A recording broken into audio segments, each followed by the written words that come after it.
It seems he speaks to me. Allow me to answer him. Welcome, old friend. I can see that you know me, but I am a mere shadow of my true self. I don't remember you, Lord of the Seas. Forgive me. That's what you told me, my friend. The next time we see each other, you will not remember me. But you are here now. The will and the power led you back to this place. Even in this incomplete form. Where should I look for myself? I wish to restore Avalon to its former glory, yet I don't know how. Avalon's fate has never rested upon one person alone, not even one as great as King Arthur. Yet here you are, trying again, restless and eager to take the responsibility again. I salute you, my friend. Tell me what I must do to be worthy to lead Avalon once more. I do not think I have the strength. Your path is true. Seek wholeness, and Avalon will reveal what it needs from you. And yes, you need to touch Excalibur. Thank you, my friend. And you, mortal. You have given yourself to the king's service. You are worthy of a place among the keepers of the South. Arthur, take out your sword and fear no failure. It is yours to take. It always was. I deem you worthy, my friend. The promise I gave thy mother is fulfilled, and thus our pact is ended. You know where to look for your soul. Trust yourself, and when you reach your journey's end, I trust you will make the right choice.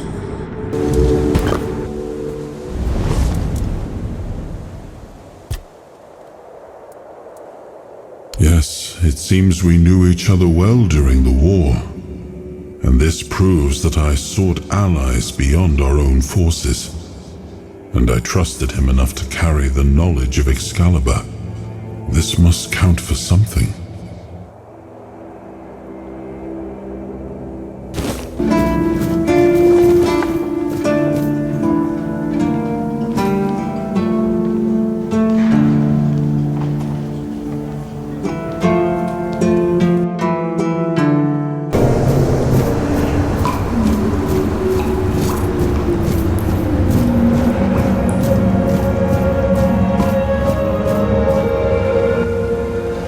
am his will, the fire that bends the world to his command.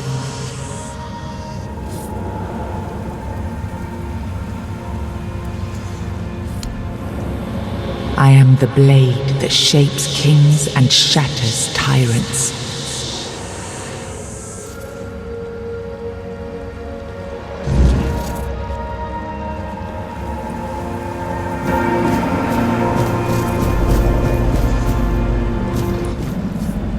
Enough, Merlin. You can't keep throwing lives into this abyss. These experiments, they're destroying what remains of us. Destroying us? They're what's keeping us alive. Do you think the Four Dwellers will stop for pity or mercy? Every soul we lose here saves 10 more on the battlefield. You told me to do this. You sanctioned this. And I'm close to getting it right. I know it. No, we can't justify this. There's no victory worth such a cost. You know full well, Arthur, that this isn't about victory. It's about survival.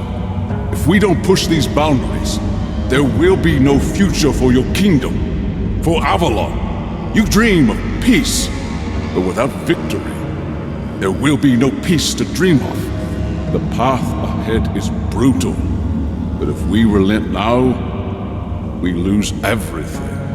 And yet we keep losing people and gaining nothing in return. We must change the path.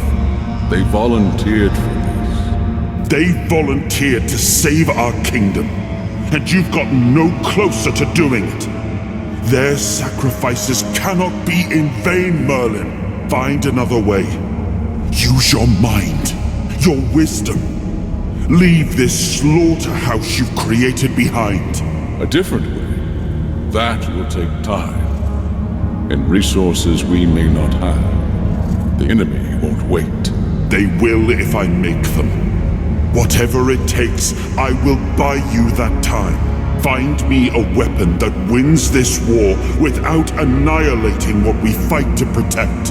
Whatever it takes. Yes. Let it be known that it was my decision, and I will bear the consequences of it. Oh no, my king. People can never know. It was all my idea, and you knew nothing about it. All of us have our role to play. You are the leader, and they need to love you. If we win, you need to become more than a man. You need to become a symbol. Merlin saw Avalon for what it was long before the rest of us. He told me that Tintagel wouldn't hold, not forever. That the Wyrdnis would gnaw at our walls, at our minds, at our very bones, until nothing human remained. But he still fought to map a way forward, to carve some sense into this land. And in the end, the land swallowed him whole anyway. We were losing the battle at Tuathan's mouth, our last push before the Wyrdnis took the field. Merlin was with us, bleeding, exhausted, but still weaving his spells. Then it came. Not a beast, not a man, not something we ever had words for.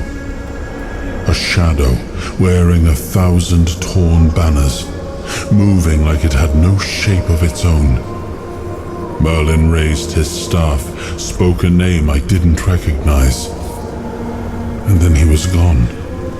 Not killed, not struck down, just gone. Like the land itself had taken him back.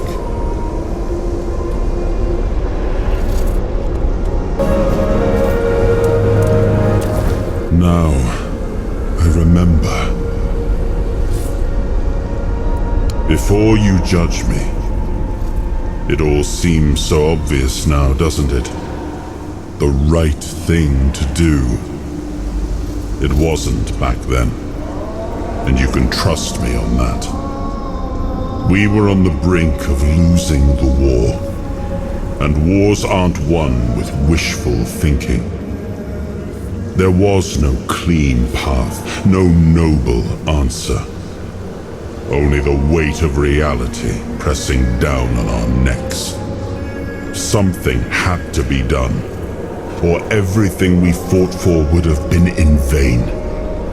And in the end, the ones who stepped forward, who chose to pay the price, made it possible. And their deaths gave Merlin the knowledge he needed to finish his work.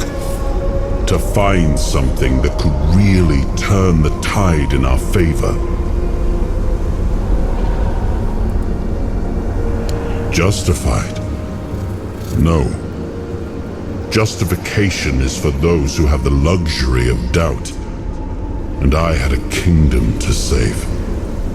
They were brave men who volunteered their lives, just as they did every time we rode onto the battlefield. The difference was that if Merlin succeeded, one man's sacrifice could have saved us all, could have ended the war before more blood was spilled. If sacrificing a few meant the survival of all, then there was no choice at all. Maybe they never saw justice. Maybe their real stories were erased from history. Call it cruelty. Call it madness. But if I'd done nothing, there would be no Avalon left to argue over. But the kingdom still stands. The people live. And that has to mean something. I did. But this wasn't about pride. It wasn't about saving face. It was about survival. The truth about all this would have broken my people. I couldn't allow that. And a king doesn't get to flinch. If that meant carrying the weight alone, so be it. I would make that choice again if I had to. I told him to stop the experiments on our men, but to keep going. And he did. He started experimenting on the Four Dwellers, the enemy. If their bodies could be broken down, their power turned against them, wasn't that their own doing? Wasn't that fair? So he figured out how to twist the Four Dwellers' power into something we could wield. I told him to conquer the Wyrdnis, and in the end, he did. He found a way to make me stronger. Stronger than any man had the right to be. It wasn't just magic. It was something deeper, older. A force that reshaped me. And with it, we won. The war ended. Avalon was ours. The bloodshed stopped. The banners were raised. And the kingdom stood safe. That's the question, isn't it? I keep thinking about Seawall. He was ready to pay the ultimate price for what we were fighting for. And I thought he did. I grieved him. Told myself his sacrifice had meaning, that he had given his life for Avalon. And now, after all these years, finding him like this, I told myself I carried the weight of my choices. But seeing him, I wonder if I ever truly did.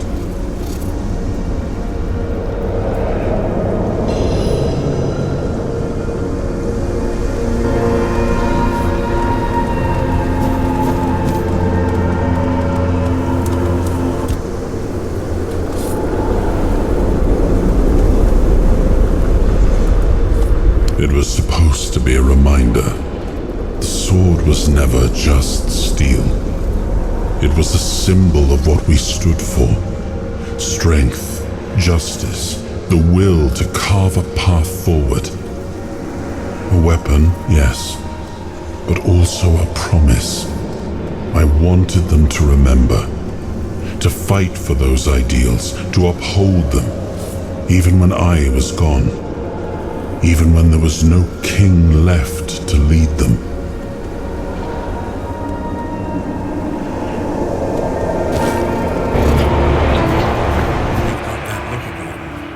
You've seen something you wish. Another piece of the king's soul reclaimed, right? What did it show you this time? Merlin. Merlin and his obsession with the weirdness. The king thought it could save us. Merlin thought it could be controlled. Together, they were willing to tear the world apart to win. I was a prototype for Merlin's latest idea, immortality. Me and Seawall, the king's loyal pawns. Used and discarded when they found a better way. When they decided to go even deeper into their madness and turn our king into a monster. Seawall was Merlin's first attempt. I was the last. We could say I was lucky, but to say that would take a truly macabre sense of humor, don't you think? Even if he didn't, he should have. He was desperate to win, and desperation doesn't leave room for conscience. Every scream, every scar, even if he didn't see it, he allowed it. That's as good as approving it. Fight back. Against who? Merlin? The king? You don't fight gods when you're just a pawn on their board. You endure. You wait. And when the time comes, you either break, or you're left to clean up their mess. That's what I do. What I've always done. Of course he'd say that. There's always a scapegoat and a convenient excuse for men like him. But it doesn't absolve him. Not when he was the one who unleashed this madness on all of us. He wanted victory, no matter the cost. And when you want something that badly, you stop looking too closely at what's being done in your name. And, after all, who said we were supposed to win this war? Who said we were supposed to survive? The monsters, the weirdness, the chaos, all of it leads back to them. We're left in the ruins of their grand plans, trying to uphold their ideals, fighting for what never was. It's time to bury all these fairy tales in a well-deserved grave. And that's what I do. You've seen what they did, what he did. And that's not the end of the story. It's not the extent of their sins. Find the pieces of his soul. Put him back together, if that's what it takes. And then we, or I alone, if you decide to defy me, can end the cycle. Either way, we will get to his resurrection.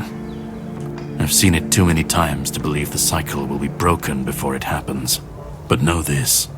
Once he's whole, Arthur's power, his mistakes, and his madness will all return. And when that moment comes, I'll be there. Whether to stand with you or step over you. The choice is yours.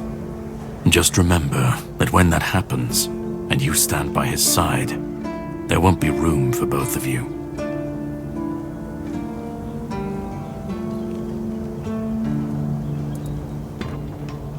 Start. You've already started. But if you want the next piece, head to Kunacht. The menhir there is failing, the weirdness swallowing what's left of the village. You will need to find another artifact. The shield our king gave to Palamedes. He was one of the king's finest, a voice of reason amidst the madness. But it didn't save him or his legacy from what they had coming. Find the shield, and then, well, we will meet again. We'll see if your perspective changes.